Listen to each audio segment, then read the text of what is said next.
님들, 영국 국왕 찰스 3세가 미국 의회 한복판에서 트럼프 뼈 제대로 때린 거 알고 있어? 이게 그냥 한번 웃고 넘어갈 외교 가십이 아니야.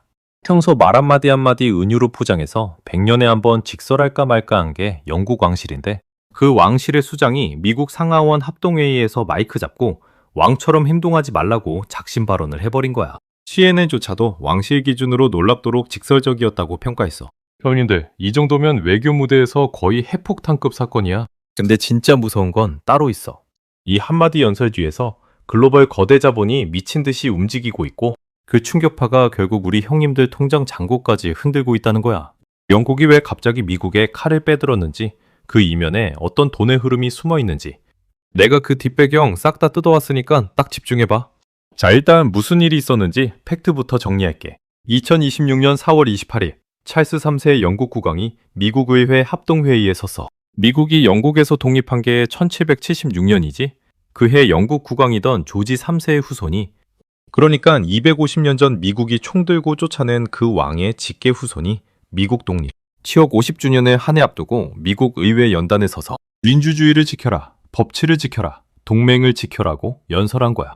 이거 자체가 역사적 아이러니야. 게다가 백악관은 같은 날 트럼프 대통령과 찰스 3세가 나란히 서 있는 사진에다가 부왕이라는 문구를 달아서 SNS에 올렸어. 미국이라는 나라는 왕을 거부하면서 세워진 나라잖아. 근데 현직 미국 대통령을 왕이라고 부른 거야. 이게 무슨 신호일까? 형님들, 이건 그냥 사진 한 장이 아니야. 글로벌 투자자들이 미국이라는 시스템을 어떻게 보고 있는지를 적나라하게 보여주는 신호탄이야. 잠깐, 님들 이거 알고 있어?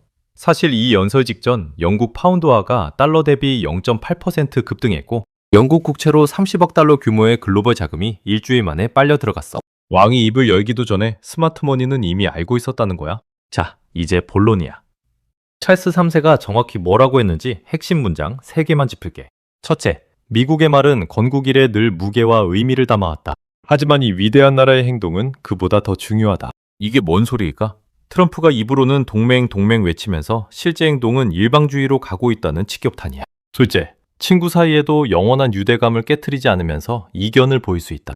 겉으로는 부드러운 외교적 수사 같지? 근데 이 말이 나온 배경을 알아야 해.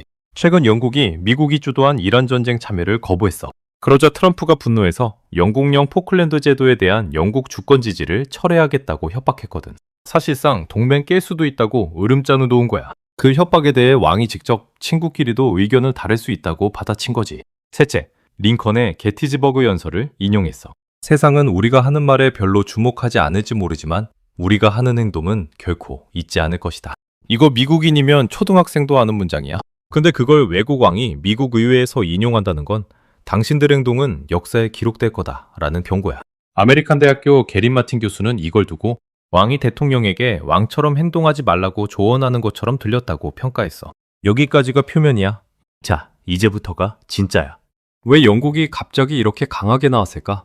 형님들, 이건 그냥 외교 의례가 아니야. 돈 문제야.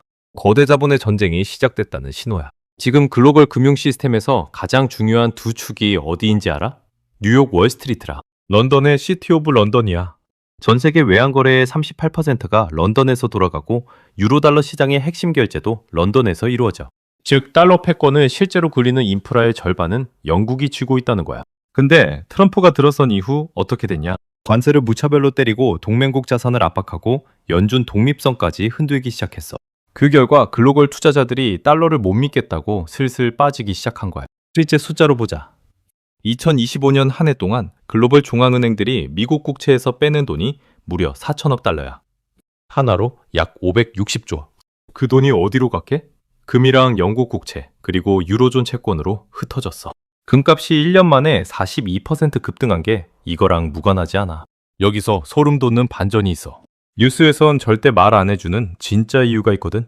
영국 왕실은 단순히 상징이 아니야. 영국 왕실의 자산만 약 280억 달러, 그리고 왕실이 영향을 미치는 영연방 자본 네트워크는 1조 달러가 넘어. 즉 찰스 3세의 한마디는 곧 1조 달러짜리 거대 자본의 입장 표명이야. 자, 이걸 우리 일상에 비유해볼게. 졸라맨 형님이 동네 식당 주인이라고 쳐. 옆가게 주인이 갑자기 동네 골목대장처럼 굴면서 내 식당 안 도와주면 너네 가게야 민도까지 내 거다 라고 협박해. 근데 이 골목대장이 사실은 동네에서 제일 비싼 임대료 내는 가게야.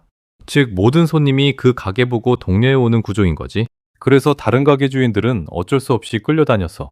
그런데 어느 날 동네에서 두 번째로 오래된 가게 주인이 마이크 잡고 동네 사람 다 모인 자리에서 이렇게 말해. 사장님, 손님 끌어오는 건 큰 가게라서 그런 게 아니라 우리 동네 약속을 지키니까 그런 거잖아요. 약속 안 지키시면 손님들이 다 떠납니다. 이게 지금 찰스 3세가 트럼프한테 한 말이야. 당신이 패권 가진 건 군사력이나 GDP 때문이 아니라 약속 지키는 미국이라는 신뢰 때문이다. 그 신뢰 깨면 패권도 끝난다. 이 한마디야. 그럼 이게 우리 형님들 직업이랑 무슨 상관이냐? 엄청나게 상관 있어. 정리해서 첫째, 둘째, 셋째로 알려줄게. 첫째, 달러 약세가 본격화되면 우리나라 수출 기업들 환차익이 줄어들어. 삼성전자, 현대차, SK 하이닉스 같은 종목이 직격탄이야. 실제로 2025년 4분기에 원달러 환율이 1380원에서 1290원까지 7% 가까이 빠졌고 그 사이 코스피 외국인 순매도가 12조 원이 넘었어. 형님들, 퇴직연금이랑 ISA 계좌에 박힌 한국 주식 직격탄 맞고 있다는 거야. 둘째, 미국 국채 신뢰가 흔들리면 미국 주식도 같이 흔들려. S&P 500이 2025년 11월부터 2026년 1월까지 9.4% 빠졌어. 형님들, 미국 ETF 들고 있는 거 있지? VOO, QQQ, SEHD 이런 거. 그 계좌 한 번만 열어봐. 빨간불 아니라 파란불 떠 있을 거야. 셋째, 진짜 무서운 건 채권이야. 글로벌 자금이 미국 국채에서 영국, 독일, 일본 국채로 분산되면 미국 장기금리가 다시 튀어. 미국 10년물 국채금리가 4.8%까지 올랐어. 이게 뭘 뜻하냐? 미국 모기지 금리도 같이 올라가고 미국 부동산 시장 박살나고 그 충격이 글로벌로 퍼져. 결국 한국 부동산 PF 위기까지 다시 끄집어내질 수 있다는 거야. 경제는 겉으로 안정적이지만 실제로는 흔들리는 달러 신뢰 위에 서 있어. 자, 이제 if된 시나리오로 가볼게. 만약 트럼프가 영국과의 갈등을 봉합하지 못하고 포클랜드 협박을 실제 행동으로 옮기면 어떻게 될까? 영국이 가만히 있을 리 없잖아. 영국과 영연방 자본은 즉각 미국 자산에서 발을 빼기 시작할 거야. 그럼 달러는 추가 약세, 미국 국채는 추가 매도, 미국 증시는 변동성 폭발. 그리고 그 충격은 한국 증시랑 환율로 그대로 전이돼. 우리 형님들 자산 가치가 한 달 만에 10% 이상 증발할 수 있는 시나리오야. 진짜 질문은 트럼프가 이걸 알고도 강행할 것이냐. 반대로 만약 트럼프가 찰스 3세 메시지를 받아들이고 한 발 물러서면 단기적으로는 달러 반등, 미국 증시 안도 랠리가 오겠지. 그대 형님들 여기서 속으면 안 돼. 문제는 이미 글로벌 투자자들이 미국 시스템에 의문을 가졌다는 거고 한 번 깨진 신뢰는 쉽게 안 돌아와. 즉 어느 시나리오든 장기적으로는 달러 패권이 약해지는 방향으로 간다는 거야. 자, 그럼 우리는 지금 당장 어떻게 해야 할까? 내 통장 지키는 가장 중요한 핵심 알려줄게. 지금 스마트머니가 하고 있는 행동을 그대로 보면 답이 보여. 세계 최대 헤지펀드 브릿지워터의 레이 달리오는 최근 포트폴리오에서 미국 주식 비중을 18% 줄이고 금이랑 신흥국 채권을 12% 늘렸어. JP모건 자산운용은 고객 자산 배분에서 미국 비중을 65%에서 58%로 7%포인트 낮췄어. 즉 거대 자본은 이미 움직였다는 거야. 그럼 우리 개미들은 어떻게 해야 할까? 첫째, 미국 한 곳에 100% 몰빵하는 건 위험해. 미국, 유럽, 한국, 신흥국으로 분산하는 게 기본이야. 둘째, 금이나 금 ETF 같은 안전자산을 일정 비율 가져가는 게 보험이야. 통상 5%에서 10% 정도가 적정선으로 평가돼.